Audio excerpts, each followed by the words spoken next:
You're listening to The Scrimmage with Daniel Hargrove and Justin Domashevitz.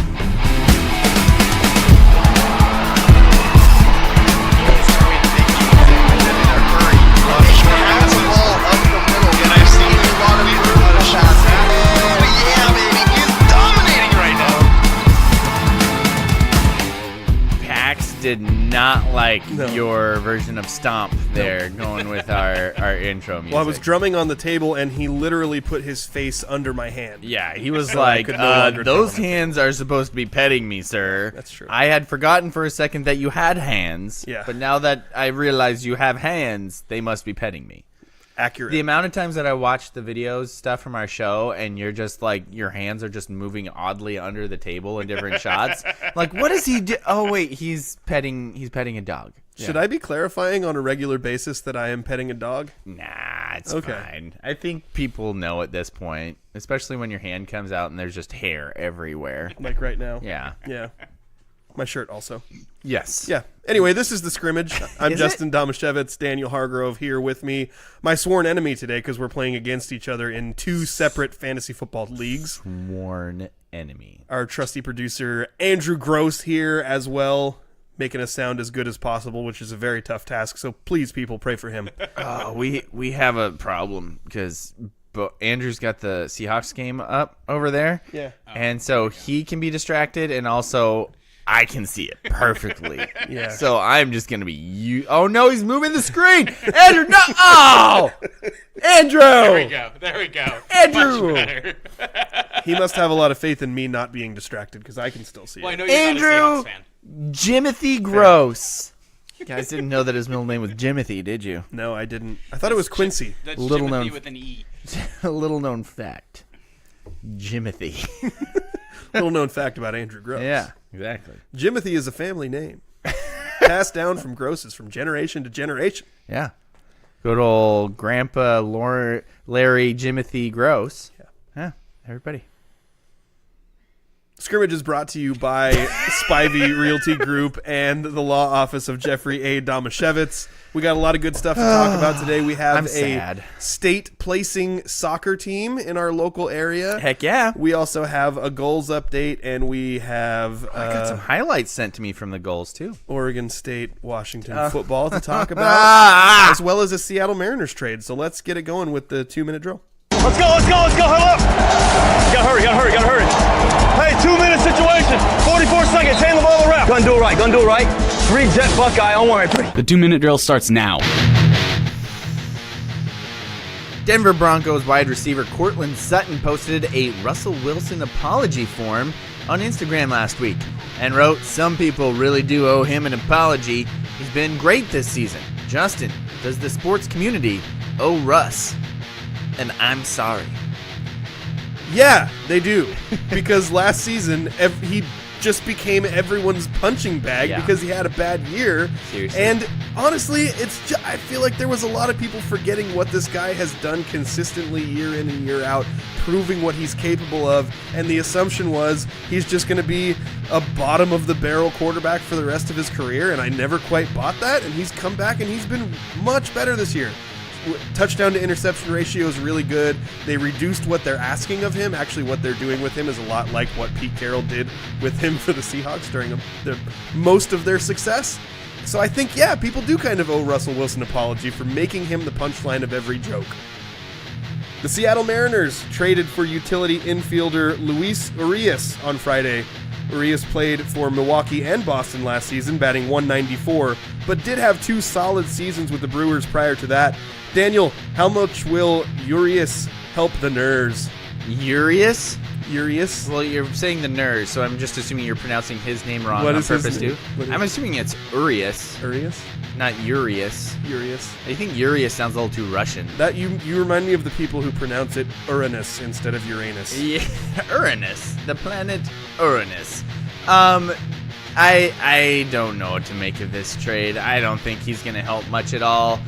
I think they were like, hey, Julio Urias is good, and Luis Ariz is good, and they got Luis Urias.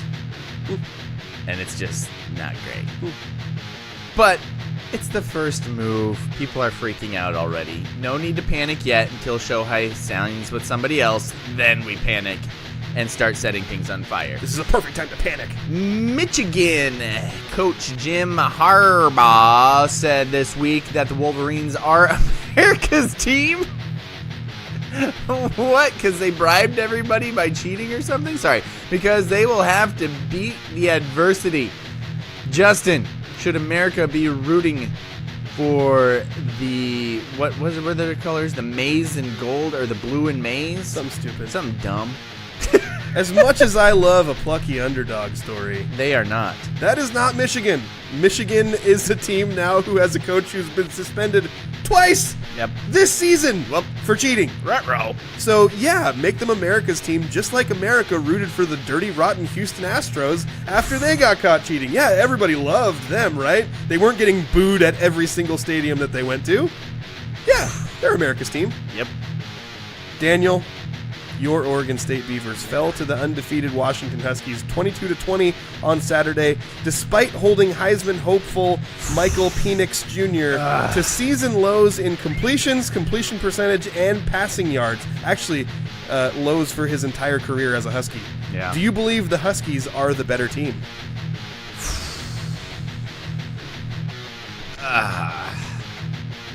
It's... The look of pain I- in your eyes right now. I don't...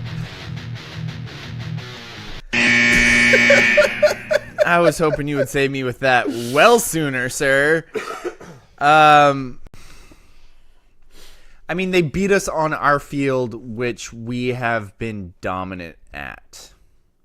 So it's hard for me to say that they're not the better team if it was neutral field. Do I think that the Huskies deserve to win that game? No. But can I mean, the officials didn't help. I need you know lineman things more than I do now that your son has played line. Okay. There was one play where they were like, oh, yep, this was obvious call because it affected the play, and it was this holding call on this, 20-yard run.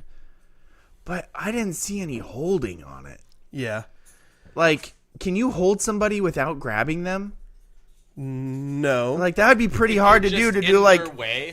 You just kind of pushed your arms, and then, this arm, I think the closest thing that I could see to holding is you were pushing and this arm slipped off of what you're pushing, and so the guy that you were blocking, you both ended up going down, but the guy couldn't get through this arm as it was straight. So if I was blocking you and this arm slipped and we both went, oh no. I think as a general rule, linemen are just taught to keep their hands inside. So there's actually a ton of holding that happens where they're just inside the armpits holding on to the jersey or the shoulder pads, and that's actually what they're sort of trained to do. But the moment that the hands start to slip outside, if a official sees a hand on the outside of someone and that person going down, they a lot of times throw that flag, even though it probably shouldn't be a hold. The weird thing is he wasn't the hand didn't go outside like this. Mm-hmm. His arm literally was outstretched like this, and the guy's body was pushing against and a lot it. Of he why was the guy couldn't get guy's, past it was the guy was off his feet. The yeah, guy he was already falling backwards. down. Yeah, he was falling backwards. So he got blown off the ball on Yeah. a double team because the center came and hit him like that, and then they both kind of got off balance and fell down. And it's not like he grabbed him and pushed him down. It's this arm was just completely straight out by itself. It was super weird looking. But the announcers were like, oh, yep, there it is. There's the hole. Definitely affected that hole. And I'm like, well, to me, it looks like he just blew him up and then they fell down weird. Based on your description, I would say that should be a clear and obvious not a hold. Okay. But also, I just watched... Andrew thought it was weird, too. That's why I brought it up. I think what I've been learning a lot this season, especially in watching college football, is that commentators have no idea what they're talking about. Seriously. I just watched most of a North Carolina football game against Clemson on Saturday with RG3 as the color commentator. Yeah. And while he is likable and charismatic and very good on the broadcast, right. he comes across as very unknowledgeable in so many scenarios, and it like I think there's just too many college games for them to find people who actually know what they're talking about on all of them. I guess part of the problem is I assume that they think it's unprofessional to talk bad about officials because they go so overboard the other direction. Mm-hmm. And I think, having done high school games, generally people aren't upset with you for calling out when officials are stupid. They're not worried about people. They're worried about the officials. Are they really? Yeah, well, they're worried they about they don't want to get the league mad at them. They're worried about the credibility of the game being demeaned. Yeah, like because the credibility of the game is on thin ice. If people think that the more people think that the games are so directly affected by the officials, the more people are going to think there's no credibility in who wins and loses. The more people notice that the games are decided by officials, the less credibility the games have. It's so frustrating, though, because you watch them try and explain away these obviously terrible calls, and they're like, yep, this was a good call. And you're like, in what universe? And it just takes complete credibility away from their broadcast. Yeah. Is what it does.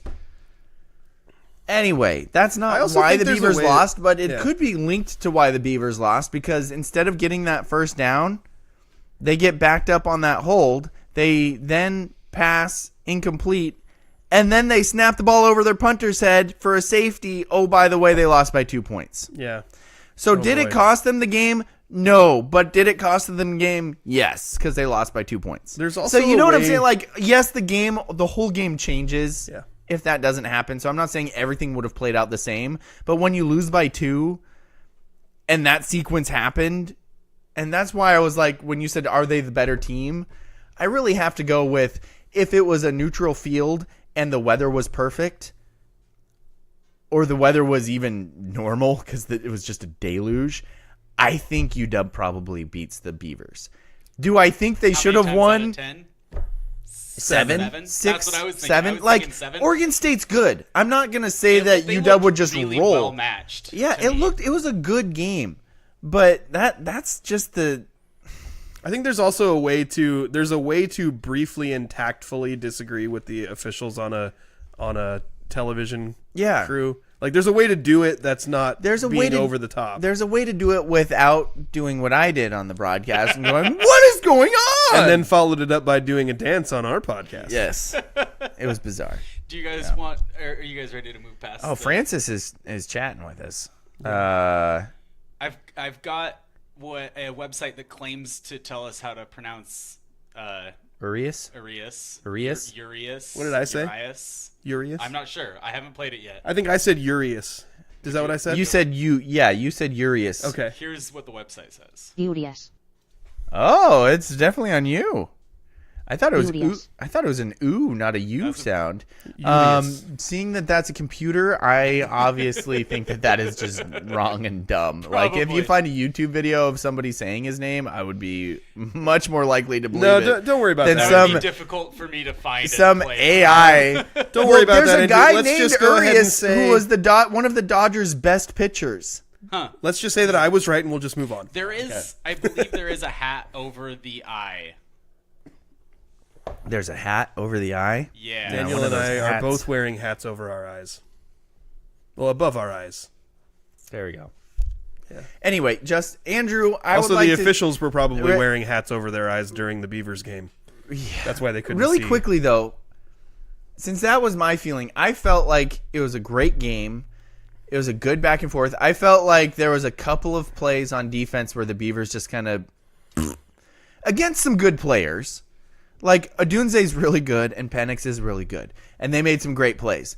Also, the touchdown plays were kind of painful to watch because the corner just got made to look so silly on either one of them. And then they ended up benching him, and the next guy who came in kind of shut him down. But, Andrew, you watched the first half.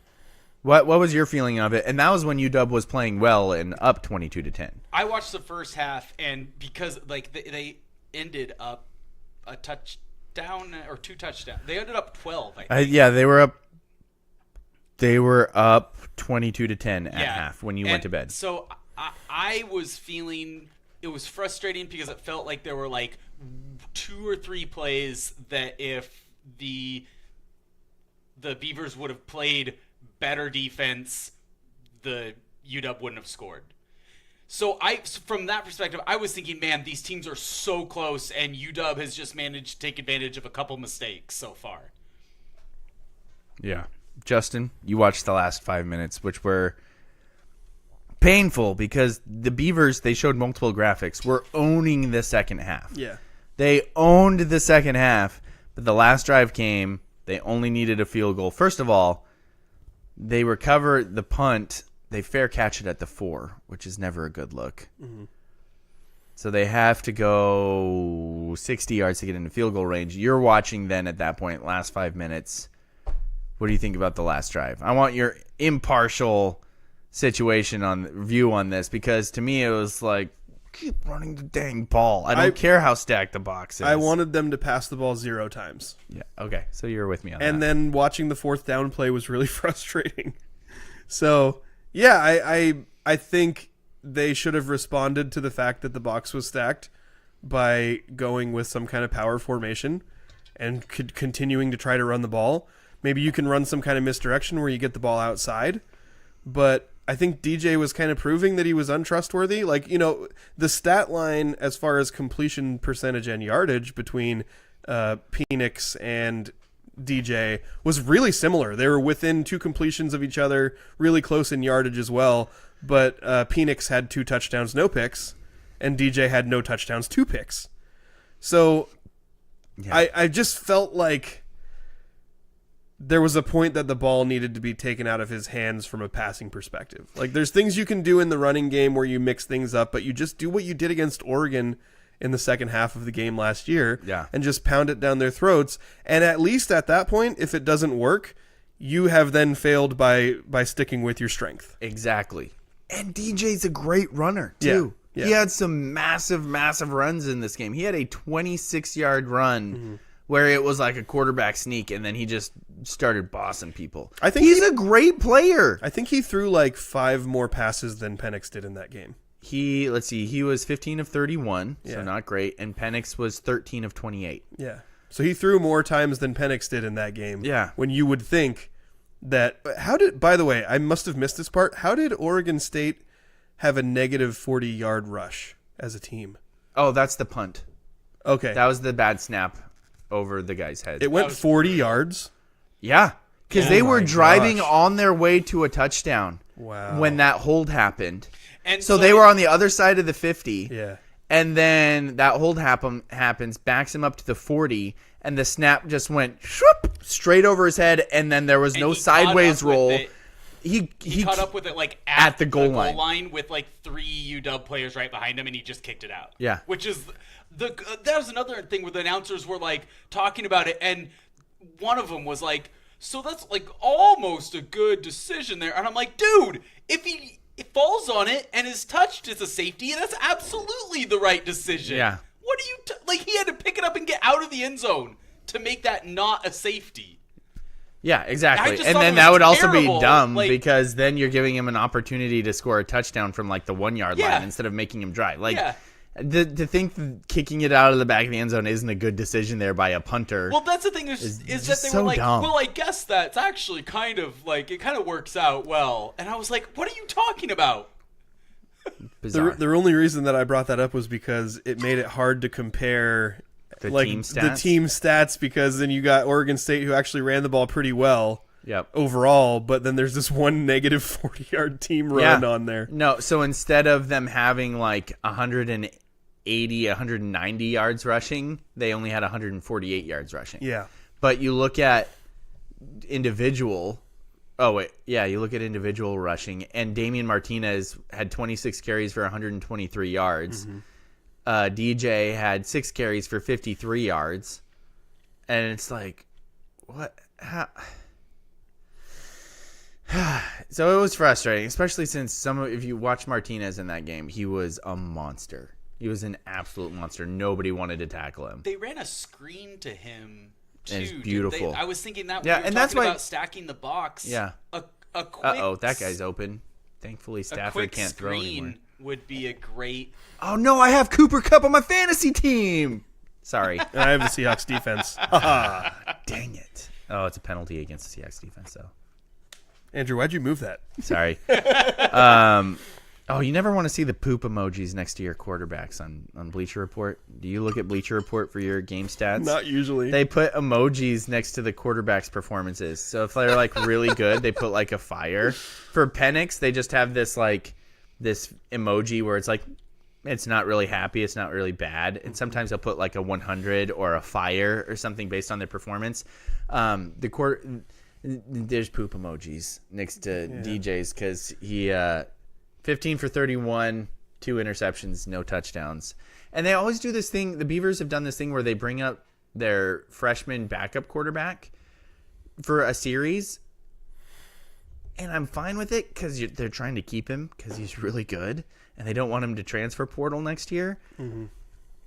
But it threw off the rhythm of this game. The Beavers just had a nice drive, and then they put in Childs, and it was just like, this isn't the time for it.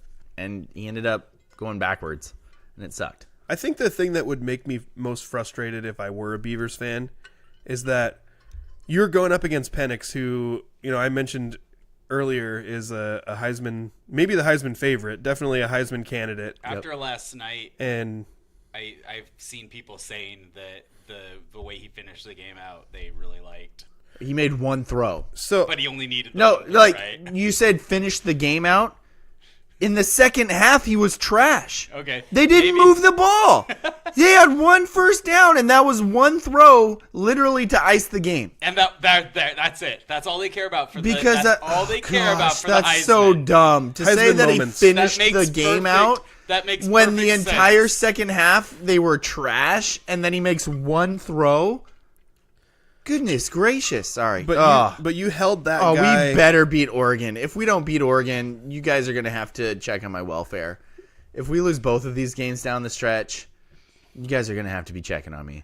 Sorry. Your team held that guy to the worst game of his Husky career. Yeah. And one of the worst games of his entire collegiate career, and couldn't capitalize on it.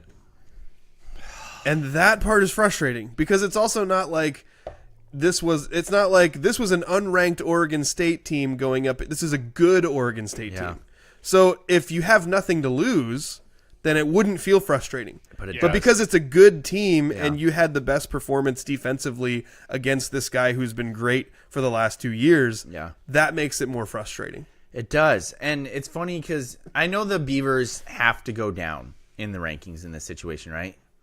But it's odd that you lose to a team that's ranked 5th, you're ranked 11th, and you lose by 2 points, and you move down four slots. Especially, and you're like, weren't they 10? Especially I thought they were 10, but this said they were 11. Oh, okay. Yeah, and Washington moved up. Moving up. They did. They did in the AP poll. So that's the thing is Oregon State was 11th in the AP apparently. I thought they were 10th, but everything I saw after that said 11th.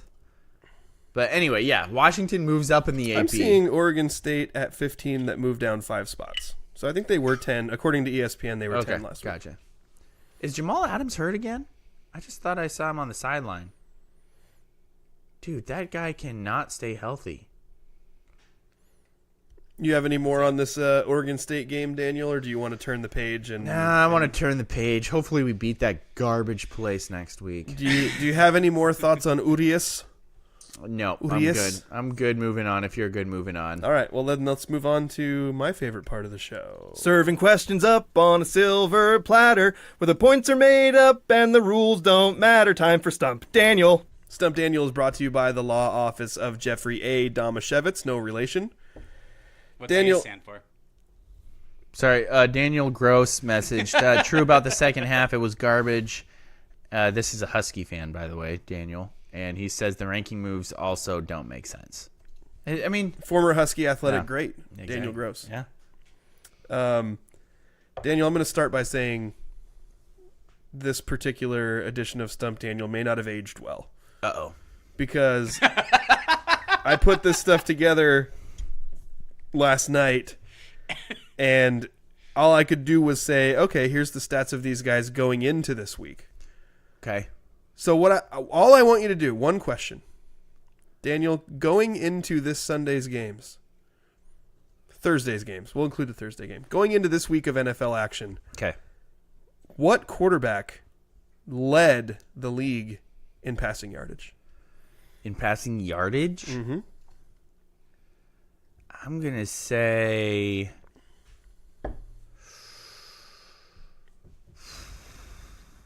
If you get it in one guess, you can be in the Beaver zone. Oh, I like to be in the Beaver If you get zone. it in two guesses, you can be in the Coug zone. I'm going to say...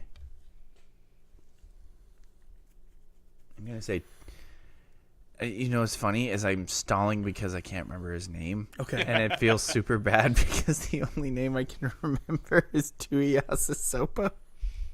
Are you talking about Tua? Yes. Thank you.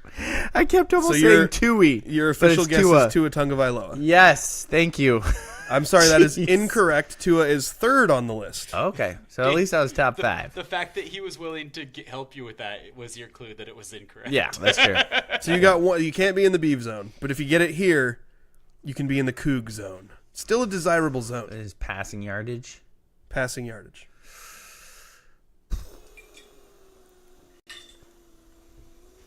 Let's see. I don't think it's Baltimore.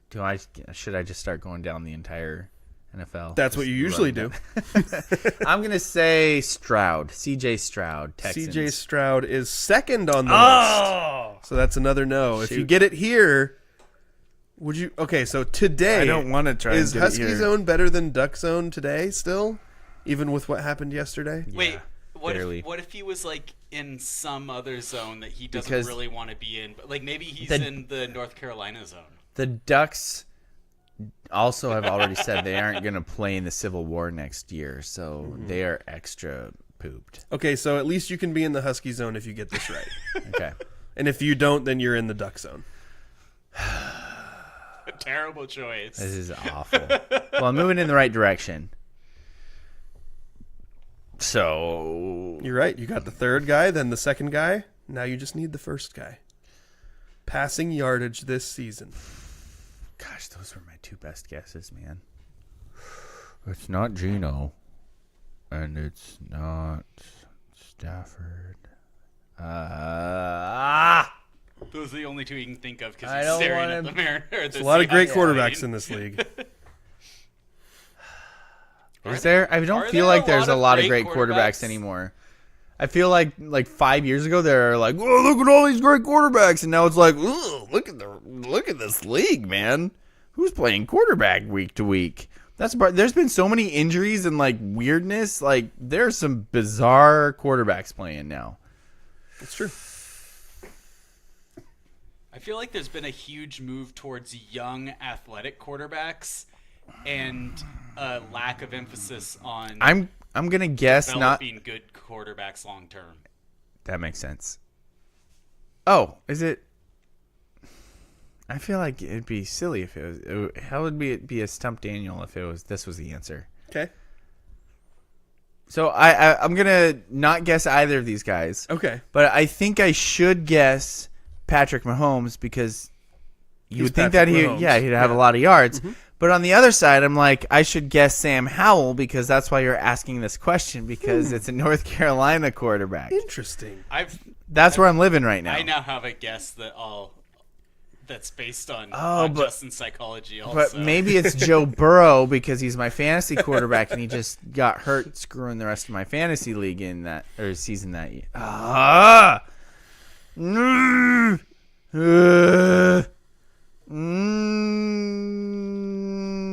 Patrick Mahomes.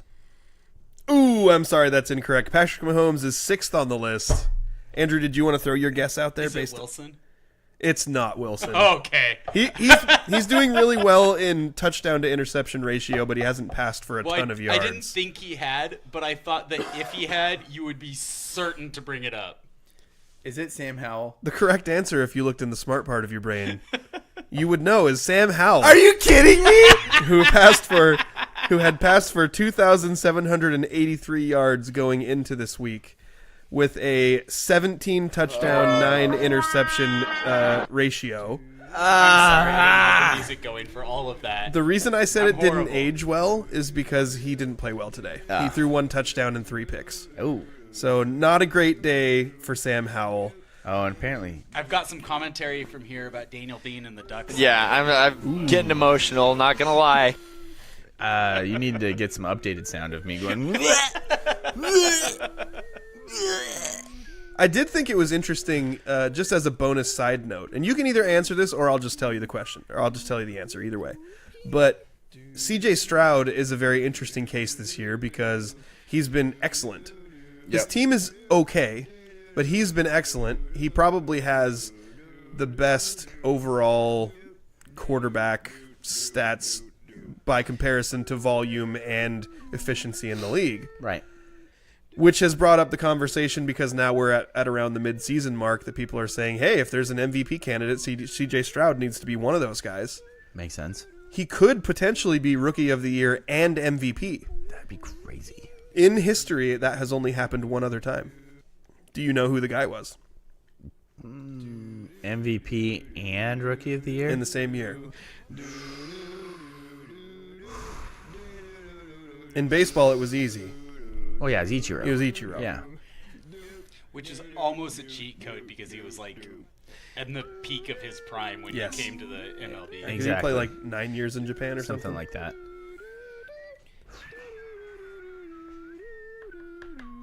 Peyton Manning? Good guess, but no. The correct answer is Jim Brown, and I don't know how you didn't know that.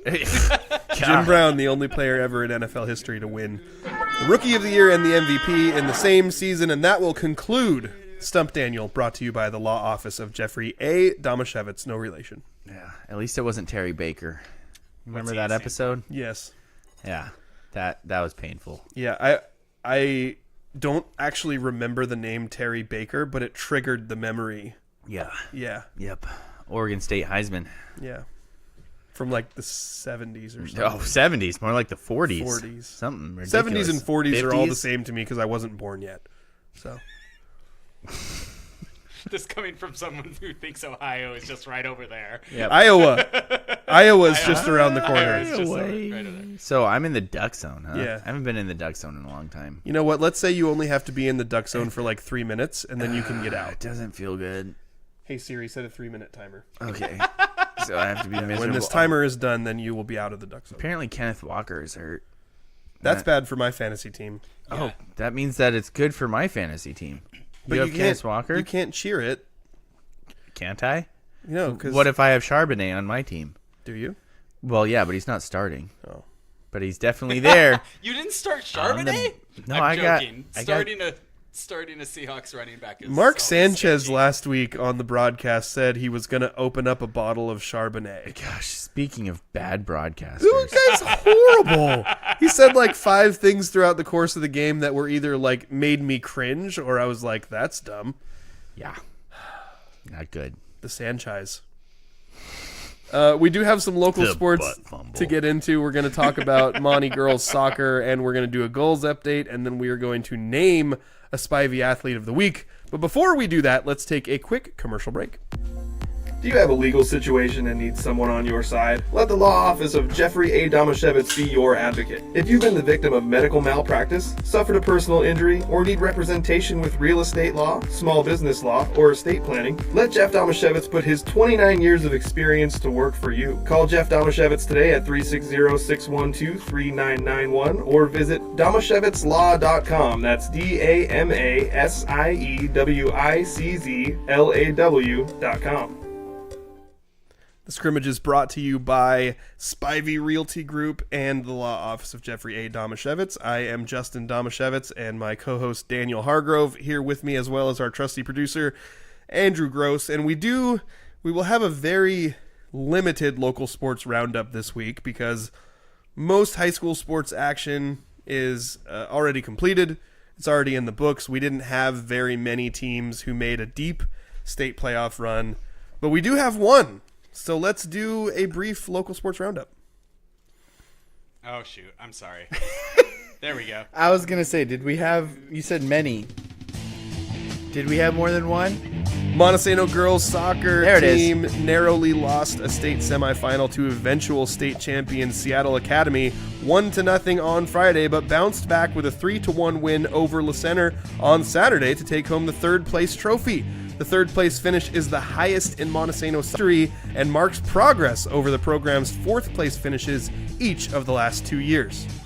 That duo of underclassmen handled the scoring 3-1 win over Le Center. Freshman forward Jalen Butterfield scored the lone first half goal in the 28th minute off an assist from Ada Potts. Sophomore midfielder Lexi Stanfield, scored twice in the second half to push the Bulldogs' lead to 3-0. Stanfield's first goal came in the 51st minute off an assist from Sam Roundtree. Oh, the timer just went off. You're out of the duck zone. I just feel better. Like, before you said that, I was already starting to feel better. Okay.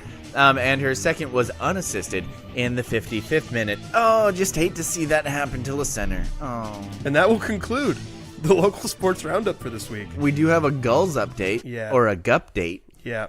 I've got some messages from Coach Daniel here. I got some videos from Coach Eddie. Oh, that's cool. Yeah. I just I'm gonna got watch him now. So in our you official can talk. Scrimmage messenger, we got from Coach Daniel that the BO9 Premier team lost their opener of the WPL Washington Gold Cup on Friday 4-1 in a match versus Celtic EA. I'm saying it Celtic because that's nice for Andrew. touch. I appreciate Celtic that. EA. This is the league above. They're from the league above WPL. The match was all Celtic early on. After the boys went down 1-0, they responded immediately and went 1-1. So they actually had the game tied at one point, but then right before half it went to 2-1, and Celtic eventually ran away with it. Although the team played well against the second Elite Academy League team, putting them in the consolation bracket. However, and by the way, the goal in that game for the Gulls was scored by Michael on an assist by Luis. However, on Saturday, the BO9 team won 4-0 versus WE Surf in a match where Michael got a hat trick and Hebron got the first goal. It was all goals, and they completely controlled the match from start to finish. Halftime score was 3-0. Assists came from JB, who had 2, and Yvonne and Luis each had an assist as well. That moved the Gulls to the consolation final versus Liverpool EA, and the boys started strong.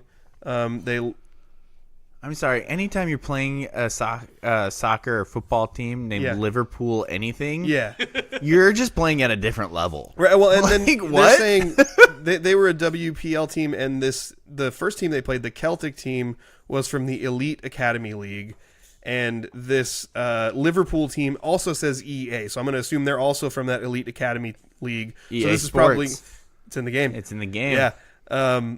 So yeah, it was. I mean, tough loss in the opener for the Gulls there, but they did bounce back, and I think we've got a Spivey Athlete of the Week nominee in Michael Garcia there, having the only goal in their loss and then coming away with a hat trick in their 4-1 win. I gotta say, I got some cool videos here. Yeah, just some dope shots from some of these kids. Is this of the BO9 team, or is this of? It is of the BO9 team. Okay.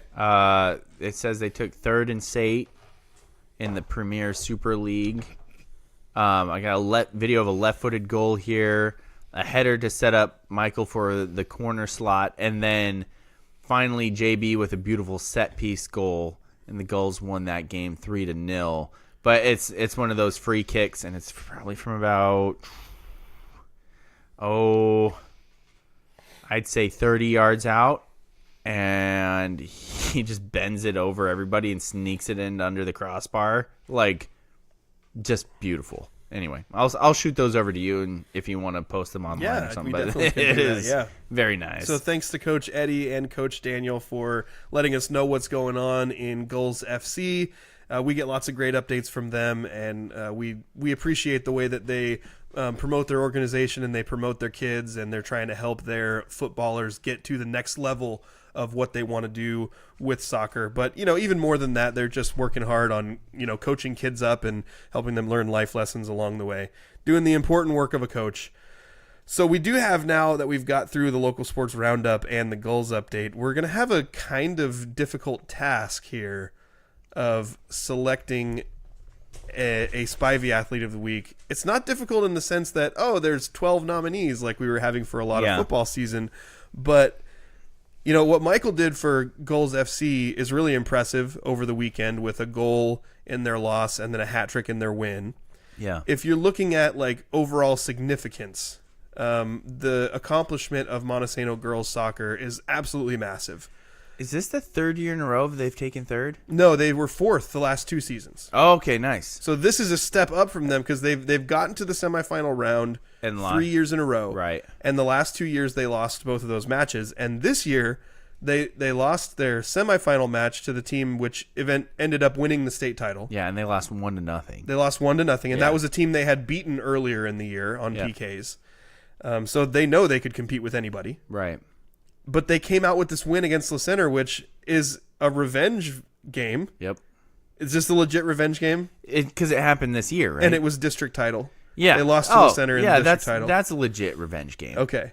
It's not legit when it's like, we lost to them last year with half different players, and they had half different players. Then you're like, okay, guy. Or when it's like, we lost to them last year in the quarterfinals, but we beat them the second game of the season this year. That's a good call. If anybody's wondering the genesis of that, it's because I called Montesano's win over Black Hills in football this year a revenge game simply because Black Hills had beaten Monty the year before. And I acknowge that was kind of a silly. It was a stretch. It's a stretch. It's just that when you don't lose that many games, then it's like, everybody who beats you got to try to get revenge against them. Oh, yeah, you got to get revenge against Freeman next year. The Scotties. The Scotties. Anyway, Well, I think anything's revenge against Freeman. I'm going to hold on to that. Gosh, I just forgot her name again. What is with my brain today? You're talking about Leisherness, right? Yeah, I'm talking about Paige Leisherness. Yeah. I'm being put in the duck zone and losing that game last night has just fried my brain. But you're out of the duck zone now. That's true. You're out of the duck zone. I'm still suffering the effects of being in there. Yeah. It's just garbage. Just duck poop all over you. Everywhere. I gotta shower it off. Ducks It's are bad. filthy animals. Filthy, rotten scoundrels. What if we put you in the hurricane zone, like Miami Hurricanes? That way that the water from the hurricane and the wind would help get the duck poop off of you. Good call. I like this plan. It's a Okay. good plan. All Anyway, I won't forgive Freeman for what they did to Paige Leisherness. You shouldn't. That was awful. I'm going to hold on to that for a long time. That's fine. We have all these Okay. little sports rivalries that we hold on to. Okay, good. Yeah. I'm glad you're okay with that. But I just want to acknowledge, as we talk about like the programs in our local area that have like, great legacy of like continued success. Yeah. And, it happens that, we talk about Montesano football like it's this amazing program, and it is. And it's not even the best one in the school. Well, and Sorry, but fast pitch. The last 3 years, everyone who's from Monty, plug your ears for a second. The last 3 years, Montesano football has won one state playoff game. So it is a great program. Yes. And it's been a great program over a long period of time. One could even say it's a program. But during the time that program, which we regard as There you go. one of the best in our area, Yeah. has won one state playoff game, Yep. this Monty girls soccer program has made the state semifinals 3 years in a row. And have henceforth graduated to program. Program. Yeah. And that's not even acknowledging. It's going to sound like I'm just going all Monty here, but like the softball program at Monty is a perennial success. They won a state title a couple years ago. Yep. Was that last year? Was that last year? They won a state title recently. It Yeah. may have been just this past spring. It might have been last year. But I'm old and all the years run together for me. Right. I would have said, maybe this isn't quite as true anymore, but Hoquiam track and field for a long period of time was just continuously successful. Yeah, I mean, am I way off to think that you might have another state champ coming out of there if Jane Roloff wins a distance? Very possible. I mean, it's possible. Yeah. Yep. But yeah, Hoquiam track's generally been really good. Yeah. And for an extended period of time, they were continuously successful. Yeah. I think Elma girls basketball, maybe not on like a state level, but for a long stretch of time when Lisa Johnson was the coach, Yep. they had a really long stretch of success and league titles. Yep. And that's not even, I'm not even getting into like the Pacific County things because for long stretches of time, Willapa Valley football was great. Right. So there's a lot of like these programs that we look at locally as like these are established, strong programs. Exactly. And Monty girls soccer, like, Used to be Hope Queen basketball. Sorry. Hopefully that's building again. yeah. Yeah. We're going to actually, I think after we do this, we should preview basketball a little bit. I want to talk some basketball. I'm glad because I was like, wow, we're moving kind of quickly I today. just want to make sure that, as we kind of like gloss over all this stuff, that we give this coaching staff with Fidel Sanchez and Samantha Stanfield, and I'm sure that I'm forgetting other people that are involved in this. Wait, is Samantha a coach now? I think so. Oh, that's awesome. So, at least I read that she was in one of the articles or one of the things that I read. I want to make sure that they get credit for this program being built, because you didn't we've also talked about like club soccer and how like a lot of the teams that succeed at the highest level are general club soccer teams. Like they compete most of their girls in club soccer. Yeah. And while Monty does have girls who compete in club soccer, it's not nearly to the same percentage that some of these other teams do. Right. And they've built the program, since these girls are kids, they play together. They play for Coach Fidel. They play, under that kind of tutelage where by the time... And then another thing that Coach Fidel likes to do is he gets a lot of girls involved very early. Mm-hmm. So that by the time it's their time to shine, like they've got the experience. Right. And I think this state third place finish is a good example of that, because look at the girls who scored the goals. Jalen Butterfield is a freshman. Mm-hmm. Lexi Stanfield is a sophomore. Yeah. So those two girls scored all three of the goals in the game, the revenge game over La Center, exactly, which earned them third place in state. So while I feel like I'm kind of droning on and saying a lot of the same things, I just want to make sure that we're acknowledging what a significant accomplishment this is. Not only that they've had this level of sustained success over the last several years, but also that they've built into something that is a program.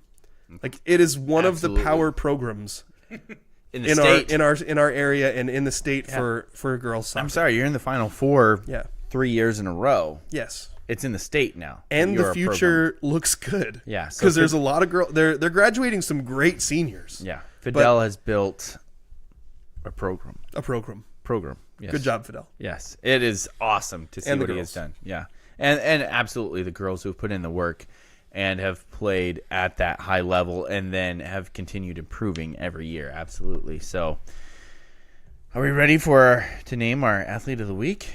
Yeah. Where do you want to go with this? Well, first of all, I'm just realizing that I typed in a wrong name Uh-oh. under nominations. Oh, no. But that's okay, because we're going to ignore that, and I'm going to delete it, and no one ever has to know which name I got wrong. Oh, I'm glad that you're doing that, because I was literally right about to read that. Okay. So that would have been bad. There's a couple ways to go here, because while I'm looking at what Michael Garcia did for the goals, and while it is incredibly impressive, it's not as high stakes of a scenario as a third place state game. Right. So great job by Michael. Great job by the Goals BO9 team. I'm so glad that we get to keep covering them. And one of these days we're going to go watch those boys play in person. Yeah. But is it bad that we tend to weight high school sports more than select sports? I think in certain scenarios we might weigh the select sports, but like if they're like in a title game of some sort, that might get weighed differently than when you lose your opener and then you go to the second round and you score a hat trick in the second round, right, of a tourney. Yeah, that makes sense. I just feel like in my head I'm weighing the high school girls tournament more than I'm weighing what the BO9 team was playing in this last weekend. Does that make sense? Yeah. I think if the BO9 team had gone and won this tournament against two teams from this higher elite league, yeah, I might think of that as close to equivalent. Maybe. We'll have to see. It's a hypothetical. Yeah. So we'll have to see if it actually happens how we feel. Yeah, we'll see. But while I'm looking at Michael's accomplishment as great, I feel like the Spivey athlete of the week has to come from this Monty soccer team. Yeah. So do you weigh the girl who scored in the first half and broke the 0-0 tie with a goal, or do you go with the sophomore who scored 2 goals in the second half And put it out of reach. and pretty much iced the game Yeah. in the 55th minute. Or do you just go with both? Do we do a double both? Didn't we go both last week? And it was from the same team, but it was 2 different girls. So we could go Jalen Butterfield for striking first in the first half. First blood. And we can throw Lexi Stanfield in as well Finisher. for scoring the most goals in the game, the match. Finishing move. Yeah. I'm leaning towards both. Yeah. I love this team, by the way. Yeah. They're so good. I think that like Why couldn't they just be wearing a very slightly different shade of red and a very slightly different shade of gray? That would be better. But I'm okay with this. would they also be called a different animal as a mascot? Like Yeah. one that maybe lives in the woods, is very large. Very large. Yeah. Eats berries, but also is a carnivore. Yeah. But Like also, a grizzly, maybe? Yeah. Oh, yeah. That's what I'm thinking. Thank Interesting. you. Yeah. Yeah. Yeah. Many of us believe that maroon and gray is superior to crimson and gray. You know, it's crimson and silver. Actually, no, I think it's crimson and gray. I always tried to say silver when I was younger. Is it like how Aberdeen says it's blue and gold, but It's it's really gold. blue and mustard yellow? Yeah, it's yellow. But they always say blue and gold. Yeah. Now I'm wondering, what does our fight song say? I think it says gray. Anyway, crimson is better than By the way, maroon. since it sounds like I just demeaned Aberdeen, I actually think that the color scheme with Aberdeen is fine. Just call it blue and yellow. It's not gold. Yeah.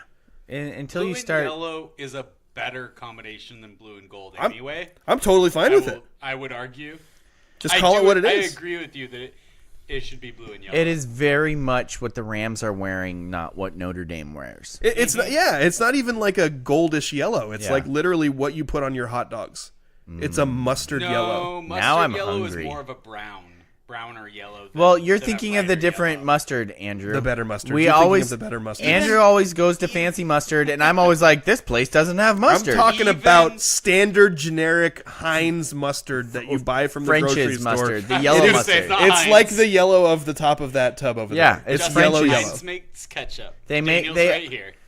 they also make mustard, but French's is more known. French's, sorry. Yeah, Yeah. I meant Yeah. French's. But what I I'm meant French's. saying is that color of yellow is still a No. more brown yellow than a bright yellow. No, It's you not. are wrong. Yeah, You're you're wrong. incorrect. We'll look at it later. Do you have mustard in your fridge right now? Not that Probably kind. not. Because they're That- fancy because, mustard. because other mustards they are way probably better get than that regular gray mustard. poop on stuff. They poop on their sandwiches. This is more like a lemon yellow that we're talking about. I think you're going to be surprised when you pull up lemon yellow and what French's mustard looks like, because French's mustard is Is- pretty yellow. Not It- it is yellow. It's absolutely yellow. Yeah, I mean, it's a browner. It's a more brown yellow. No, it's not. It is more brown than what we're looking at with Well, the Rams. yes, I will agree with you. The Rams, I missed a little bit on that. I don't think the Bobcats yellow is quite what those Rams yellow It's is. pretty close. It's close, but that's a little more leaning to the highlighter yellow. Yeah. Like, it's very bright. And Yeah. Aaron Donald. Not Sam Darnold, Aaron Donald. Those are There we very go. different people. Very different people. And he can stop being awesome anytime. But They haven't Seahawks scored any up 10-0, points. though, so that's good. What are we going to do with the Spivey Athlete of the Week, Daniel? I want to I want to go with the double deuce. All right, let's do it. So we will officially name Monty Soccer's freshman Jalen Butterfield and sophomore Alexa Stanfield for scoring all the goals Lots of fields there. for the Bulldog soccer team in the third place match, helping their team to the greatest state finish in Progrum history. Congratulations to the entire team, by the way. Yes. And we did get a nomination that came in that said you can't pick any one person, it's got to be the entire team. Yep. Congratulations to the entire team, but that's not what we do here. Exactly. So we're going to go Spivey Athlete of the Week Yep. for Jalen Butterfield and Alexa Stanfield of Montesano Girls Soccer. We're sorry that you peaked so early, because you guys are just a freshman and a sophomore. Yeah. So And this is the greatest honor that you could have unless you become a certified bucket getter. it's true. And Which is unless not we going to figure, happen because you're not a basketball player. Well, Stanfields tend to be basketball players too. Are we going to see Alexa on the Not hardwood? not every Stanfield plays basketball. Because I said they tend to be. Yeah, I agree with that. Yeah. Yes, definitely, and good basketball players. Yeah. Yeah. Good basketball players. Is this how we're going to transition to our basketball discussion? Yeah. Coming up after the break that we are going to have a break, and then we are going to talk high school basketball after this. Spivey Realty Group's goal is to make buying, selling, investing, and renting real estate in Grace Harbor simple. They believe in 100% transparency and unparalleled communication with local expertise, tech-enhanced, and top-notch service for their friends, neighbors, and community. Their goal is simple. Get a group of strong-willed, hardworking people together who want to make a difference in Grace Harbor and to use real estate as the means of achieving that. Voted Grace Harbor's best real estate company. Find them on Facebook or visit graceharborrealestate.com. Spivey Realty Group, elevating small town real estate. Saved it. Good job, Daniel. Again, I do love that you still are like excited to have a little bit of a break and go to a commercial break, and then I have to read it. Yep, exactly, 100%. I was like, we're going to toss this to a break. Wait, I am the break. I feel a little bit of like Schadenfreude because Schadenfreude. Schadenfreude? I don't know. You're the German. But I do feel a little bit because you like to throw the breaks to me, and I'm like, I'm ready for this break. Are you? Yes, exactly. Justin. Yes, that's my name. You have a... First of all, thank you to our sponsors, the Law Office of Jeffrey A. Domashevitz. And Spivey Realty Group. Sorry, Spivey I should have Realty Group. said no relation. And I was going to say, what's the A stand for? But again, and Spivey Realty Group, the sponsor of Also our no Spivey relation. Athlete of the Week, which is, this week is Jalen Butterfield and Alexis Stanfield with an all-field awards. Anyway. Basketball. You have a kid on a team. I have two. Yeah. I was a little bummed because the league sites aren't what they were. So I'm going to have to try and do some more research to see if I can find Hoquiam's roster.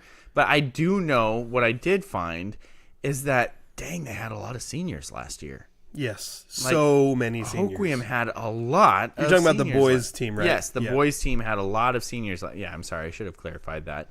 The boys team had a lot of seniors last year. They had Atwell, Leonard, Templar, McNeil, Tiggy, Michael Orton Watkins, James Monroe, Stankovic. I mean, those are like four of those Bucket, guys. Gordon. I mean, I think the only guys that... I mean, the good thing, if you're a Hoquiam fan, is the underclassmen who were on varsity last year were contributors at some point.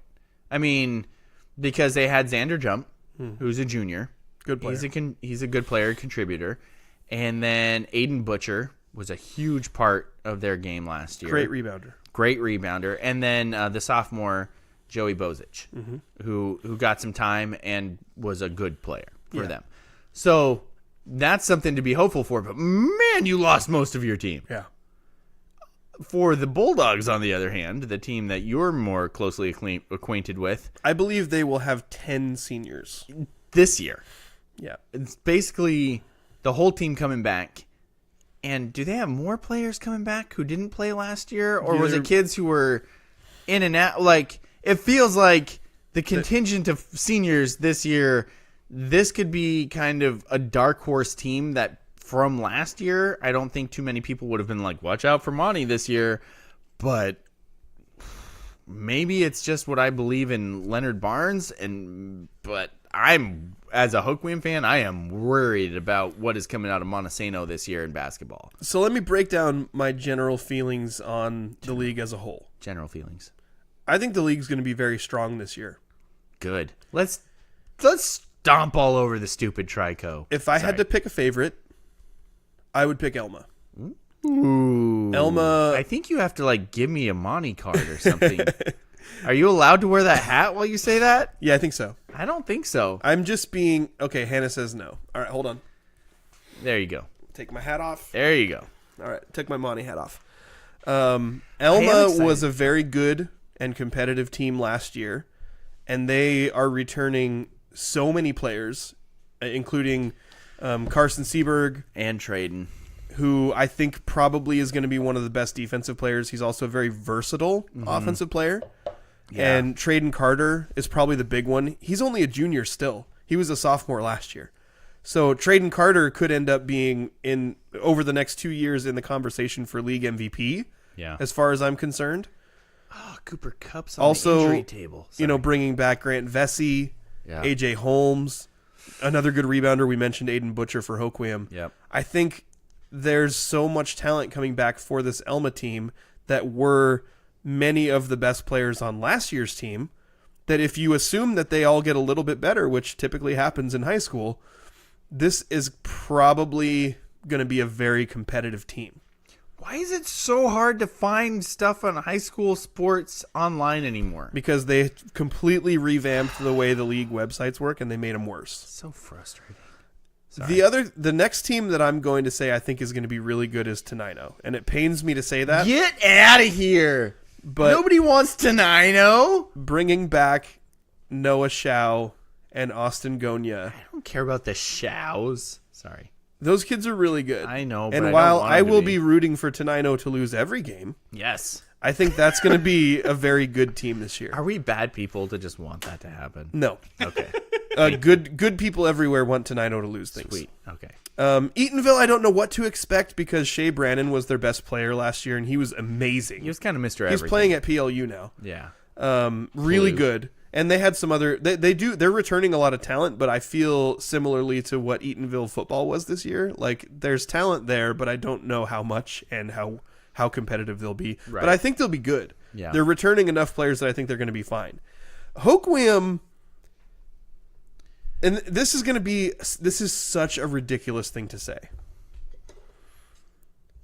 Hoquiam will be as good as their best freshman can make them. Isn't that bizarre to say? And yet I'm totally on board with it. Because Lincoln Nemi, we've known for years. Like, and look, this is not a secret. This kid was going out winning national shooting competition, skills competition. Oh, I'm sorry. There's a championships. Shohei Ohtani commercial on right now, and it's making me really. Do you need to take a break? Oh, his smile. Breathe. Deep in through your nose, out through your mouth. Happening, Daniel. Okay. Sorry. It's not happening. Sorry. Lincoln Nemi, I've known about Lincoln Nemi in basketball since 5th grade. We've watched him since he's been knee-high to a grasshopper. He was in Montesano. Getting buckets. He played junior high basketball in Monty. Yes. And then transferred to Hoquiam when his dad got the head coaching job Thank goodness. in Hoquiam, which it makes a ton of sense, honestly. Like I don't want to sound like a scorned fan. Like Jeff Nemi is a Hoquiam grad. Yeah. It makes all the sense in the world for the Nemis to end up in Hoquiam. Saying Jeff Nemi is a Hoquiam grad in regards to this discussion is like saying that your wife sings on occasion. Okay. Like, that's not... Like, Jeff Nemi is not just a Hoquiam grad. Jeff Nemi was a part of one of the greatest Hoquiam basketball teams of all time. There we go. Yes. That better? If not the greatest. Yeah.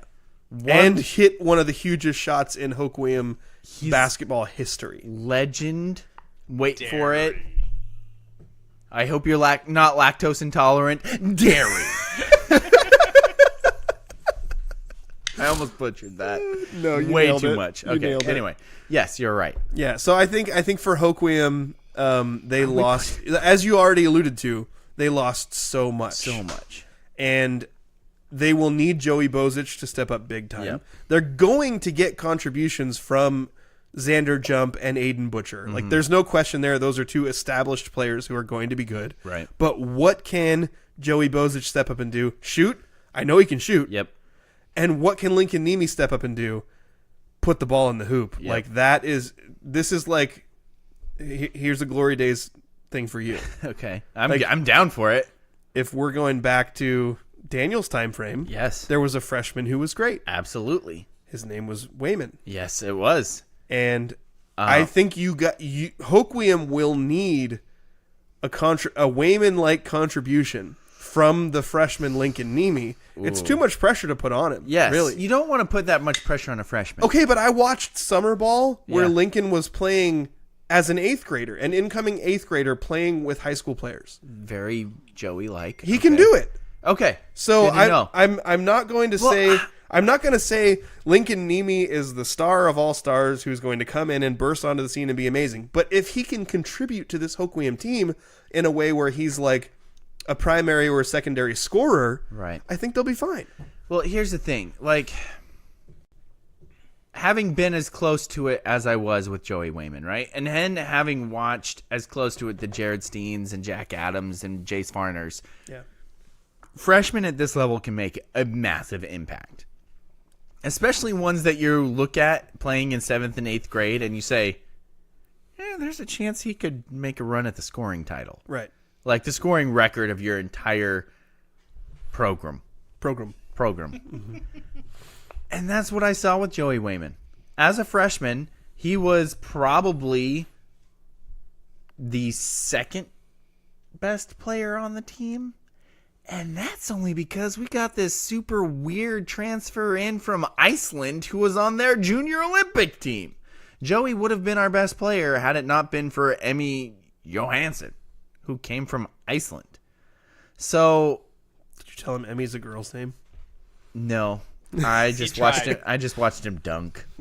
But that was a great team, and Joey as a freshman was probably our second, if not best player. Like, it was 1A, 1B, like right there. Then we watched Jared Steen and Jack Adams come in as freshmen, and they were probably the best players on that team. So as much as I don't want to put the pressure on a freshman, and I'm not going to expect anything from him, he's absolutely the type of player who could be the best player on the team. If they're going to be competitive in the league, they will need him. Right. And so they do have Aiden Butcher, who's a good big. Yeah. They do have Joey Bozich, who's a good piece. And they do have Xander Jump, who's a good athlete. Mm-hmm. So if Lincoln... Gosh, I don't want to say this because I don't want to put pressure on a freshman. But if Lincoln is Joey Wayman as a freshman, this is a team that could be in the top 2 in the league, even against really good competition. Because I don't know if you guys know this, but Joey Wayman was the type of freshman that could put up 30 in a game as a freshman. And then if you have a good big, a good athletic wing, and a decent second scoring option that can shoot, that's a pretty darn good team. And I think for Hoquiam fans especially, you just graduated ML Dub. Yeah. You just graduated Michael Lorton Watkins. Right. Michael Lorton Watkins, well, we talked a lot about other things that he did well. But he's a walking bucket. Yes. So this is the way that I view Lincoln Nemi. Yeah. Lincoln Nemi is a walking bucket. I'm not going to expect that he's going to do everything right as a freshman or he's not going to make any mistakes. Yeah. But if he can score 12 to 15 points a game, which he's so capable of. Yeah. And I think here's the difference that I want to clarify, because Joey could score 30 on a given night as a freshman. Mm-hmm. The league was very different then. Yeah. That was still the 1A league. When Joey was a freshman, that was the 1A league. You can put your Bulldogs hat back on. Tenino was bad. Tenino was very bad. Yeah, hopefully they'll be bad this year too. That'd be amazing. Elma was very bad. I would love that too. Montesano was bad. Oh no, not that. Forks was the other team in that league, and they were pretty... Forks was good. Every game except for Forks, our Hoquiam team could fall asleep and win by 20. So that's the difference here, right? Because you're saying Tenino could be good, Elma could be good, and we know the seniors and the coaching staff at Montesano right now. So Monty can be good. So the league's way different. Mm-hmm.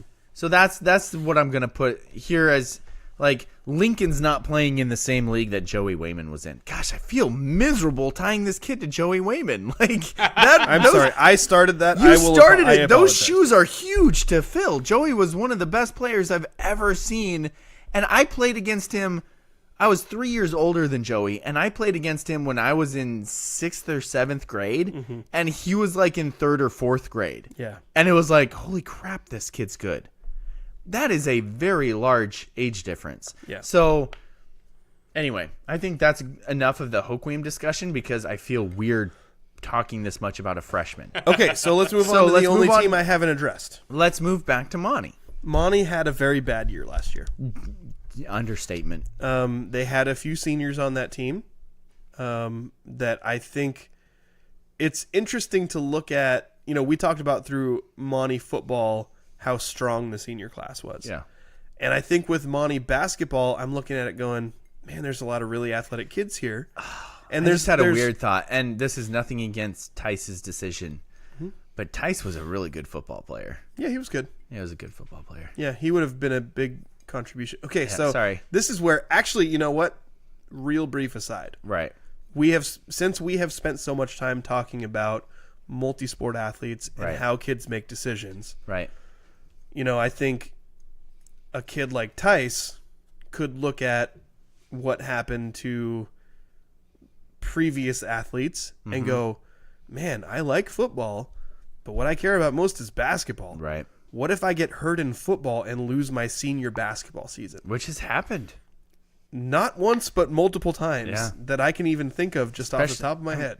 If you don't think of Sam Winter immediately, I don't know Yeah. what you're thinking. Well, and many kids have made a similar decision because, like Lane Bruner, Yeah. you know, going back to 2012, Yep. Lane was like, which feels like yesterday, but was actually 11 years ago. yeah, I'm grateful it was that long ago. Lane decided he played Yeah. football with these guys all the way through junior year and decided as a senior, hey, I have a real future in baseball. Yep. I'm not going to risk it. I won't play football. Then his teammates went out and won a state title. Yep. That'd be hard. It would be hard, but he also he made the right did decision. get drafted and Yep. he got a full scholarship to WSU. Yep. So I think he made the right choice in the end. He absolutely did. So speaking of the senior class, I think the big issue with last year's team in Monty was Is Carson Wentz on the Rams? Sorry. I just not saw, possible. Is he their backup quarterback? Not possible. What? I thought for sure I just saw him on the sideline. I'm sorry to keep going. I'm going to look this up. With this Monty team is that last year Tice was the only player who scored very consistently. Yeah. And there's two problems with that. Yes, he is on the Rams. Weird. When Tice is the only one who scores consistently, game in and game out, you know, number one, you don't have a secondary scoring threat who Right. will help you Right. get the amount of points that you need to win games on a regular basis.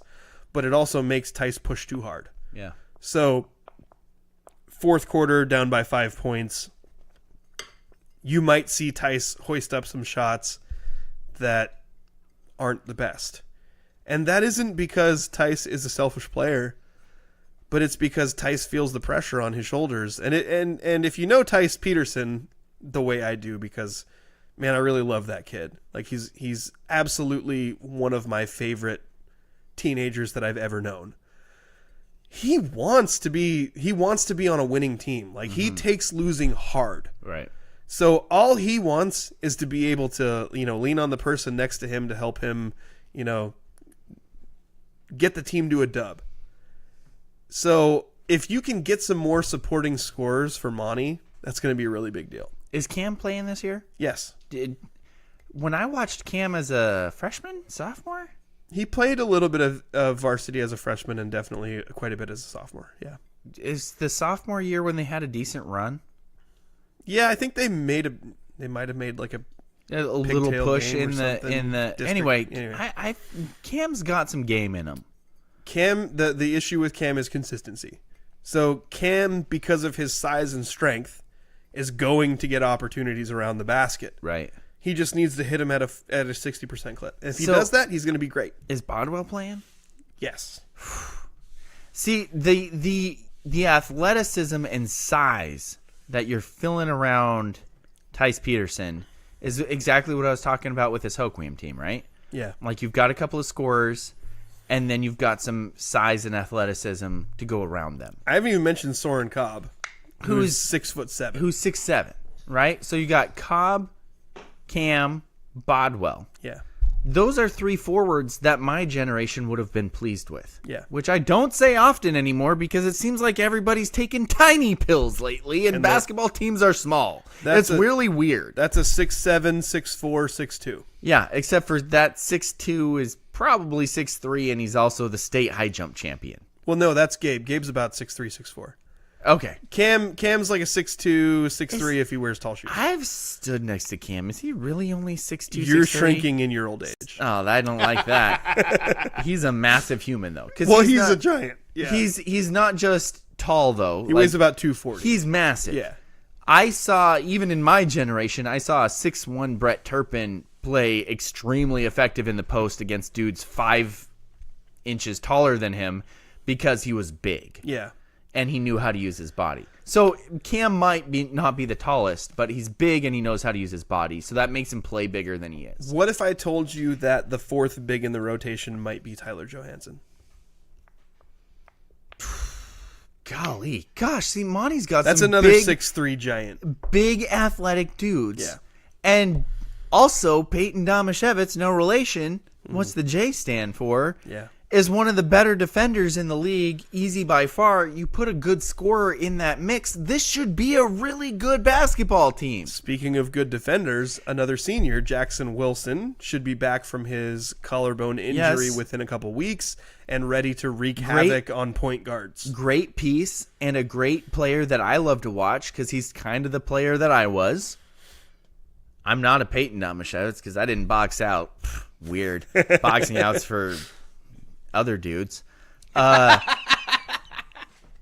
This is a team that Boxing out is for successful. do basketball they players. a culture and a leader that can get all of these kids working together and bought in. Interesting. I think this should be a really good team. Oh, there's a commercial for the new Good Burger. I also want to watch that. Oh, that's happening. Yeah, for sure. Andrew, you Leonard can move that Barnes, screen at any point if you want. as much as I'm a Grizzly, Leonard Barnes I regard him as maybe the best coach I've seen on the Harbor, bar none. And I'm not that close to Terry Jensen or Fidel Sanchez, so if you want to bring those two guys into it, sure, that's fine. All Monty guys, I love it. But Leonard Barnes, yeah, well, look at the sustained success and also the sustained success that I haven't been around because when you're super close to it, you see some of the warts. Mm-hmm. Brian Grun would probably be up there on a lot of people's lists. I saw the good and the bad of that. Mm-hmm. Curtis Eccles has the most wins in Hoquiam basketball history. He's coaching Aberdeen's girls now. And yet he's coaching a different team now because stuff. We'll just leave it at that for now. Stuff. But It's so tempting to talk about it. different- Also, I really like Curtis. I love Curtis. Curtis is great. That's a different time. I'm going to tell you a story about Curtis on the way home. Okay. That, again, just relates Is it about back him to it. just mashing softballs over a fence? Because that kind of pissed me off. Yeah, he crushes as a lefty. Yeah. Anyway, Leonard Barnes has succeeded wherever he is with whatever he's given. Yeah. And if Grace Harbor College, St. if Mark- this or, Monty basketball culture doesn't flip right back to where they were with Coach Galloway, I don't think anybody can. And in my opinion, I loved Coach Mack from last year. Mm-hmm. Every time I talked to him, what I saw him trying to implement, I loved Coach Mack from last year. But for whatever reason, there was a problem with getting the kids to buy in. If you don't buy into Leonard Barnes, then you're the problem. Yeah. Because we've seen it happen time and time again. Leonard Barnes is not the problem. Yeah. So as a Grizzly fan, I was upset to see that Leonard Barnes was the coach of Montesano. And as a Grace Harbor sports fan, I was so glad to see that Leonard Barnes was the coach at Montesano. So Coach Mack, in case anybody doesn't know, Montesano boys basketball coach last year. He made it 1 year, and I was very close with Coach. Let me start over. Francis says Grizzlies have 5 to 6 players that are 6'1" or taller. Last year's Grizzly didn't have that size. Okay. That's Good true. to know. But Monty has 5 to 6 players that are 6'3" or taller. Yeah. Stupid. Well, that's not fair. I was very close with Coach Mack, and in fact, even though he's not the coach anymore at my school, we still remain in contact. Good. I like him dude. a great deal Good as dude. a person. Yeah. And I thought what he was trying to build was great. It didn't work out. I don't know that in all the time that I've covered sports that I could ever think of a coach that I would say, I love that man. I love Leonard Barnes. Yeah. I love Leonard Barnes as a coach. I love him as a person. I know I've told this story a million times, but when I was just a stringer, I was just a sports correspondent for the Daily World way back in the day. He was coaching Aberdeen. I covered my very first Aberdeen boys basketball game. And when I did the post-game interview, he took my handshake and brought me in for a hug. Mm-hmm. And he said, "Hey, here's my cell phone number. You call me anytime, anywhere. Anything you need, call me." Yeah. Like, this is a good man. This is the kind of man that people want to follow. Even when I thought he broke my solar plexus, I still loved him. Yeah. He used an elbow in a rec league game, didn't he? It wasn't even a rec league game. It was just noon hoops at the Y. I was telling my sons, like, hey, if Coach Leonard Barnes ever jumps in your games, watch the elbows, man, because that guy's old school. He uses the elbows. Oh, man. If there's somebody who's going to be able to squeeze every ounce of capability out of this group of kids, it's Leonard and the staff that he's put together with, his sons, Brandon and Dom, and then also, I'm sorry, I can't help you. Mark Buckman. Oh. Who is the former varsity coach at Aberdeen. Gosh, that's a staff. And Ryan Parsons, who is another guy who has a great deal of basketball. Hayden Farmer, which is a name you'll know if you've been following sports in Montesano. Hog all the good coaches, why don't you? And Tyler Stott, great leader of men. Yes. The coaching staff he's put together is very exciting. It's going to be a team of great experience. Yeah. And a lot of seniors, and then you're going to have younger players like Tarek Gunter as a sophomore step up and hopefully have a huge role for this team. And there's an exchange student named DeLon Chan who hopefully will. I haven't seen him play personally, but I've heard that he's really good at putting the ball in the hoop. Bucket getter. I've been feeling like this is a season of potential. Right. And when you look at what Monty did last year, it was not much at all. No. So whatever they do is going to be an improvement. But I think they have the pieces, if they can put it together correctly, to go do something significant. I'm not going to sit here and tell you that they're going to go win the league. I'm not going to tell you that they're going to be better than Elma or that they have two players that can go up against Tenino's two best players. But I will tell you this is a team that has the capability to make some serious noise. Having watched Leonard Barnes coach teams before, buckle up. Because it's not often that you find coaches that find the perfect roles for their players. So, just gonna put that out there. Francis says ML Dub and Tice single sport focused. Yes, and the only reason why I'm behind that is they waited till their junior year to be that single sport focused. Yeah. And that makes a difference to me, right? I generally agree with that. I think where there's you and I agree on this as a whole in general. Yeah. The only thing that I think I kind of branch off of you in this is that, like, being really good at a sport requires an incredible amount of dedication. Yeah. And sometimes for these guys, if they don't care about the sport, the juice isn't worth the squeeze. Yeah. So, like, if you get to your junior year and you realize, man, football's really hard and I kind of hate it. Mm-hmm. But you're a track athlete and a basketball athlete and you're like, I think I'm going to move on. Right. I can get behind that. Absolutely. The only disappointing thing I think with ML Dub is that we haven't got to see what's going to happen post high school, because I think this was a kid that we thought could play college ball. Absolutely. And he decided, I don't know if it's a gap year or if he's decided not to play basketball any further. But there's a lot of talent there, and I'm hoping we'll get to see what he can do at the next level. For sure.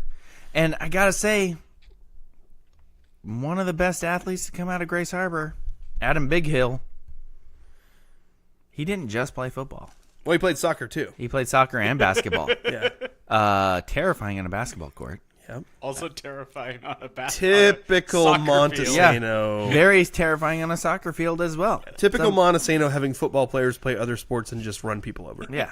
Very scary. Very scary. Not great at basketball, but scared. I had to go change my shorts after that game. Tice Peterson, since Francis brought him up, he's going to play basketball in college. Yeah. I don't know where. I don't know at what level, but he's going to play basketball at college. I've known this kid for a long time, and he works tirelessly at his craft. And the thing, for the longest time, as long as I've known him, the thing he cares about the most is hoops. Mm-hmm. So he's going to do what he can to play basketball as long as he can. It's going to be a fun basketball year. He does have an offer from Pacific University. Awesome. So great Hawaiian food, I hear, down there. really good. Yeah. Yeah. I can't wait to go down there. Dude, no matter what, we're going down there next year, right? I love that idea. Like, no matter what, me and you are road tripping down for something down there. If Tice is playing for Pacific, We'll go down there and we're watch. going to go to a game and eat Hawaiian food and also watch Tice play. Yeah. Yeah. Like 100%. When we went for Peyton's official visit, he had a game day visit at Pacific University, Yeah. which is in Forest Grove, Oregon. We ate at a Hawaiian restaurant where it was like, okay, there's only 3 of us, but they have this like meal for 4 thing where you pick a few entrees. You're or going to whatever. be the guy who goes for 2. The amount of food that they brought out, which was a buttload of Kahlua pig and teriyaki chicken and rice and just, it was so good. We are going there just to eat, even if we don't have any sports connection. Me and you are going to road trip there to eat. We're real hankering for some Kahlua pig right now. I'm so hungry. This is going to be a fun basketball season. Do we want to talk about the girls' basketball a little bit, or is it still just Monty's world and everybody has to figure out who's second? I actually Because I don't. feel like that's still the case until somebody proves it. But it was so awesome when Elma and Monty were both awesome. Yeah.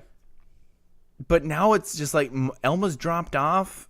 What can we? Do you know anything about this Monty team that we can look for? I mean, I'm trying to think of. Well, Jilly Dalen's back. There so we you go. lost one Dalen and you replace her with another, and Jilly was one of the best players on the floor last year. And Stanfield was a junior last year, Yeah, right? she's a senior. Michaela. Is she Yeah. gonna play? Hopefully, she's playing again. I assume so. And then, do you think the other Stanfield is gonna play as well? Are we gonna have 2 Stanfields? I would virtually guarantee it. So I've gotten so used to the different names over the last few years with different sisters that has played with Leishernesses and Stanfields and Dalens. Apparently, I'm not going to have to worry about Leishernesses, but now I still got Dalens and Stanfields. Should be another state run, right? We shouldn't be worrying about. But we did Dalens have a and ton of Stanfields. We should be celebrating Dalens and Stanfields. But there was a lot of seniors. There was a lot of seniors that graduated last year. Yeah. A ton of seniors graduated. Including McKinley Dalen, Yes. who was amazing, and she's going to be playing basketball at Minnesota this year. Oh, that's so cool. Yeah. McKinley, but also Vanna Prom. Yeah. Gosh, there's so many. Jaden King. Jaden King. The whole team was seniors. Jordan it felt like. Carr. So much fun to watch. Yeah. I'm interested to see how they rebuild and how the other teams around the league step up to try and compete with them now that massive group of seniors that we saw just roll from their freshman and sophomore year try to compete. It's hard to imagine a scenario as many young, good players as Monty will still have. Right. That the rest of the league's going to be able to catch up. Right. But again, But remember, that team was dominant from when those kids were sophomores. I haven't followed the whole girls' league closely enough to be able to have like a really educated opinion Right. on it. But if I were to go based on the knowledge I have, I would say this is Monty's league to lose. Right. And then you have the Aberdeen Bobcats coming back, and we know that they no longer have Maddie on their team. Yeah, Maddie Gore. So it's going to be interesting to see how they continue to build. And Tros are still around. The Tros are still around, and they have a new coach, which is going to be interesting. We've seen that program build from rock bottom Yeah. to then where their coach last year took them, and now she decided to move on. Oh, gosh. My brain has been just garbage with names today. Rachel Wentz. Wenzel. Right? Yes, Wenzel. Coach Wentz? Wenzel, I think is Wenzel? I think is Wenzel. Whatever it is. She did a great job of building the program. Can Coach Eccles take them to the next step? So I think those are the different things to look at. And then you have the Aberdeen boys with Coach Brooks in his second year. Mm-hmm. Can you take that next step with them as well, which is getting to the playoffs? So lots of fun to come up with basketball. We'll have more next week as well as the season starts to get underway. And hopefully maybe we'll get a coach on. That would be cool. Maybe Kind of wanted to do that this week, but then I didn't. We've had stuff. I'm also working on my basketball broadcast schedule, so look for that to come out on KWK's Facebook page as well. To wrap up the show, Yes? can we do mailbag? Mailbag? We haven't done mailbag for ages. The mailbag. Yes, Send the mailbag. us your stuff. Send us your stuff in a mailbag. Daniel, Yes. we all have cars. Yep. What? We all get gas. I have the same car twice. If you ever go to a gas station, Yeah. first of all, has this ever happened to you? Because the question hinges on this. Okay. You put your card in the reader, All right. and then it says, "See cashier." Oh, I hate that. It's the What worst. do you do? Try again. Okay. I So you cancel wait the thing. until the transaction times out, and then Yes. you try again. Absolutely. Do not go inside. If I have to, if it does it twice, then I'll try to move to a different spot. Okay. Who goes inside? Andrew, what do you do? Same thing. Try again, then move to a different pump. Yep. I leave. If it pops up, see cashier, I'm like, you know what? There's like 40 gas stations I can go to. You are very different than me. Yeah.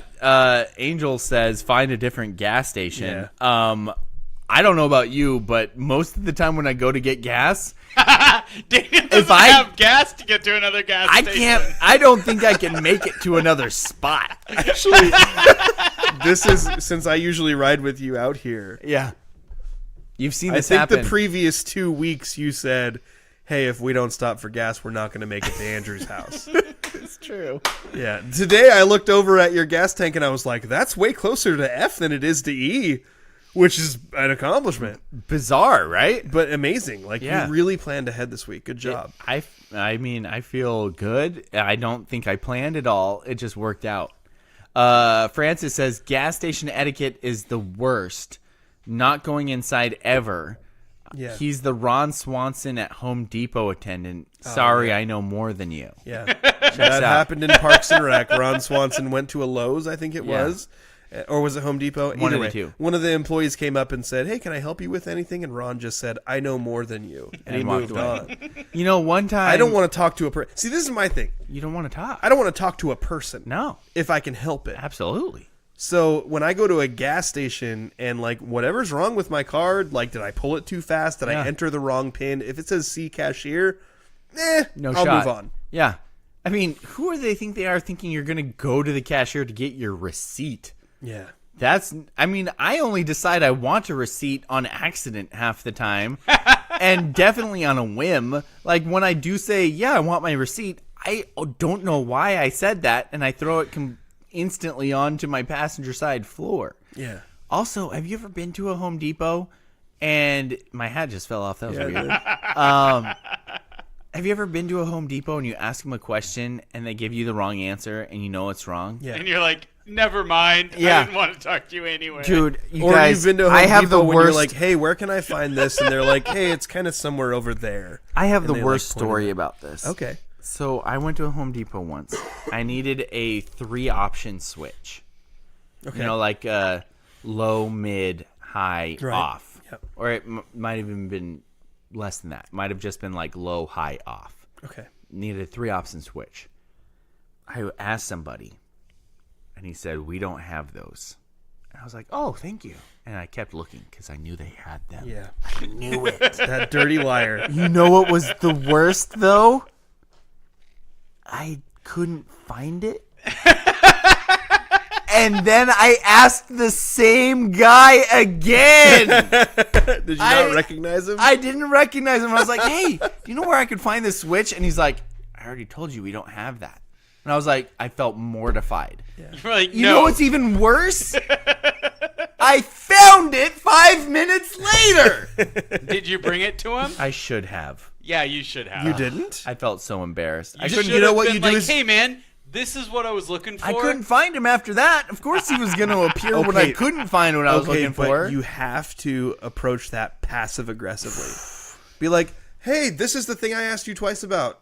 No, I couldn't find it. But you have to phrase it in a way like, hey, I'm just trying to be helpful. Yeah. Not, I'm trying to shove this in your face, which you are. Yep. But you'd be like, hey, just in case anybody else asks, I found it. It's on aisle 45. Yeah, you were wrong twice. Yeah. No, you don't say that. But you imply it. Oh, okay. With your passive aggressiveness. You're so much better at passive aggression Home than I Depot am. employees are important because they can unlock the things that are locked up.